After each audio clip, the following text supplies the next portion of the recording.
Hi everybody, it's Alyce-Kay Ruckelshaus from Threshold of Hineni, and I have happy mail. How fun, how fun, how fun. This actually came last week. It came on, seriously, the perfect day. I was really depressed because it was the anniversary of the day that Bill and I met in person.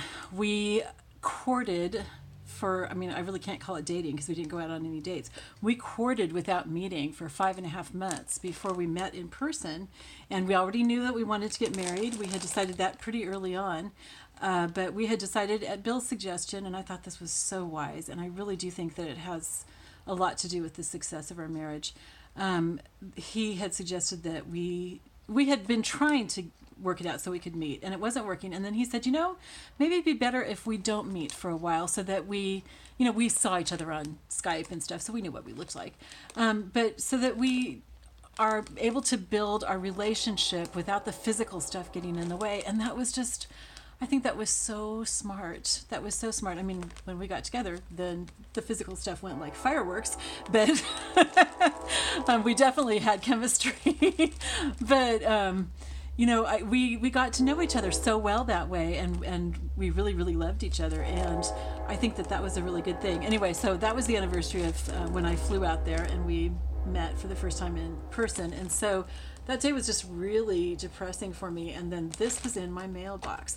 Now, I will admit that I have already looked at it a little bit. I haven't taken things out. I've just kind of dug around in it. And so the first thing I'm going to take out, I did take this out, and I decided to leave it in there. This has nothing to do with junk journals. Look at this. It's so cute. Which way does it go? This way. So this, I'm not sure if it was meant to be like for one of my cats, because everybody knows I have cats, but it's going to be perfect for it says Build-A-Bear Workshop, so I think it's for a stuffed animal. So I think it'll be perfect for one of my stuffed animals that I use for teaching VIP Kid. And so anyway, that has nothing to do with junk journals, but I decided to leave it in there because it was just so adorable. And I'll try to remember to show you which of my animals I put it on. Okay, so let's see. There is, oh wow, there's like tons of lace. And she said that she was afraid she was dumping things on me because she was destashing. I'm like, no, oh my gosh, I can use all this. Did I mention this is from Yurri in Wisconsin? So there's this lace which is gathered at the top. That's really nice. That'll be really helpful. And this is also gathered at the top. I see some more lace. Some that is, also gathered at the top. This is good because I don't have any of the gathered lace. And this is cute. I want to take this one out and see what the design is like. That is really cute. I like that.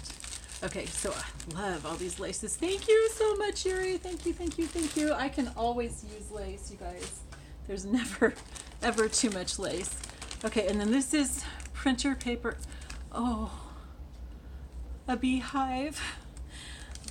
Bill had hives. They were both of ours, but he was really the one who wanted to do it, and he was the main one who did it.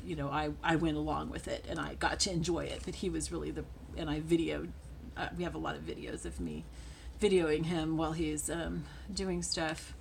I'll try to link one or two of them below. Okay, I'm getting a little teary-eyed here, but can you guys see that? It's got a bee skep and a bee and flowers. That's really pretty, and these are envelopes. Those will be really nice to have in junk journals. That'll be good. And I've been wanting to do like a bee themed journal. Okay, so there's this envelope. That's cute. That will be nice in something. Oh, pansies. Okay, I'm going to set these aside because I've got a story to tell with those. Okay. Oh, here's some more lace. A little bit different from the others. Nice, nice, nice. Wait a second. Pink beads. Oh my word. Where's my cover that I was just working on? Will these work? Oh yeah. Okay, I'm going to set these along with my cover. I've got this cover that I just made earlier today, and I think those beads are going to be exactly what I need. Ooh, those are pretty. They're kind of gray. Silvery gray. Those are very pretty. I'm going to put those along with them. And these ones are a little bit different. Oh, and they're white and pink. Okay, I'm going to put all those with the cover so I can figure out what would be perfect. Oh, here's some more. These are kind of a corally peachy color. Those are really pretty. Nice. I have another journal that I think would be perfect with those. Okay, now here's some fun things. Oh, this is pretty.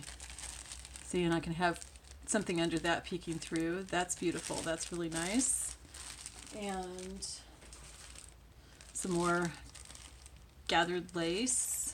Let me take this out. This looks a little different. That's really pretty. Oh, yeah. Look at that. That's really cute. Thank you so much. Oh my gosh.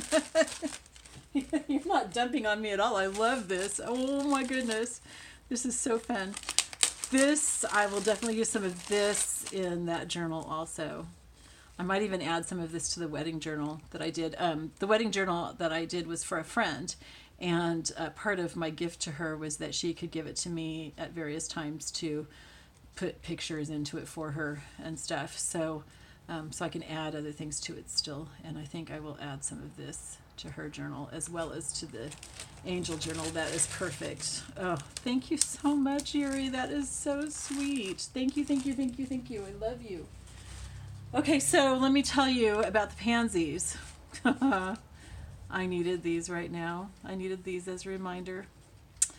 A friend and I were, oh gosh, I mean, I guess maybe 30 years ago or so, we were helping each other work through, and we were both, I think we were both seeing counselors at the time.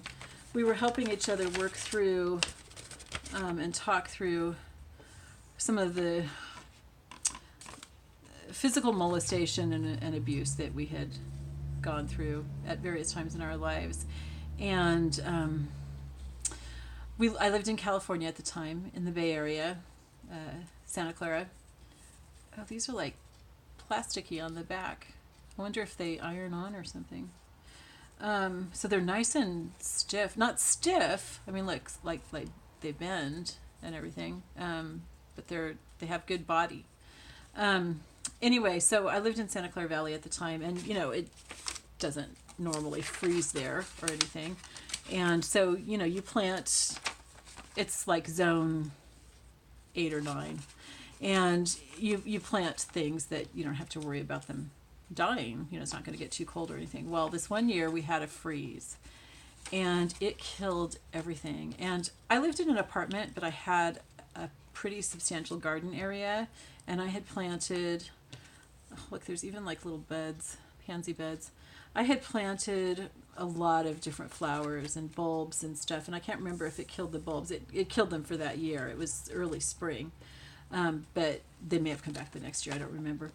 But anyway, it killed a lot of my plants, and it killed pretty much everybody else's plants. You know, people have cactus and jade and ice plant and stuff there, and you know, it's just not made to ever freeze. Anyway, surprisingly, my pansies weren't killed. In fact, they weren't affected at all. They were so, it was like they thrived because of the freeze.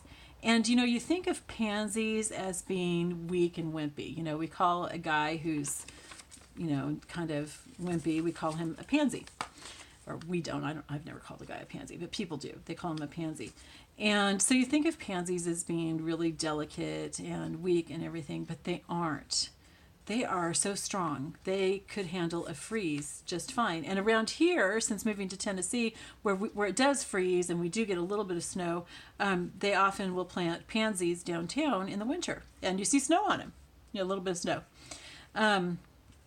So anyway, so my friend and I, we were talking through this and just how surprised I was at how the pansies thrived in that. And it just became kind of a symbol to us of ourselves. You know, we saw ourselves as victims of all this. It's like once you've been molested, it's almost like you've got a target on your back. And so you just have things like that happen over and over, and you just become a victim over and over and over and over. In fact, in, not Anne of Green Gables, Tess of the D'Urbervilles, she says at one point, once a victim, always a victim. And the pansies, though, became to us a symbol of our victory, and that we weren't just victims. In fact, we weren't just survivors. We didn't just survive this. We could thrive because of it. Just like the pansies seemed to thrive because of the freeze. They grew stronger than they had ever been in any other season, any other year that I had them. And it was a way of reframing. It really changed how I saw the things that happened to me even now. This whole thing that with Bill dying, I mean, it's devastating, really, really devastating. I can't even explain to you how devastating it is for many reasons. But I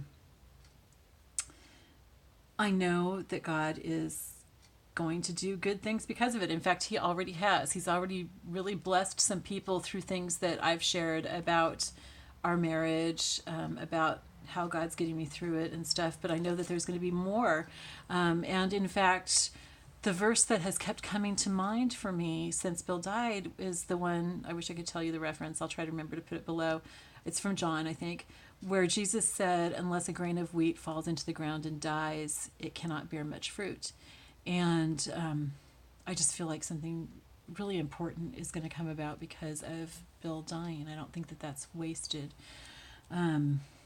So anyway, the pansies are a symbol to me of how God uses the hard things in our lives to not allow us to be victims, to not just be survivors, but to thrive and to become even stronger because of it. So Yurri, I know that you didn't know that when you sent these to me, but I really do think that God had you include these in your package, and he had you send that package at just the right time because that was such a depressing day, and I really needed I needed something encouraging that day because I was so depressed. I was really missing Bill that day. It was a hard day. So anyway, thank you so much, Yurri, for sharing all these wonderful things. I can't wait to use them. Anyway, I love you, Yurri. I love you all, and I will talk to you next time. Bye-bye.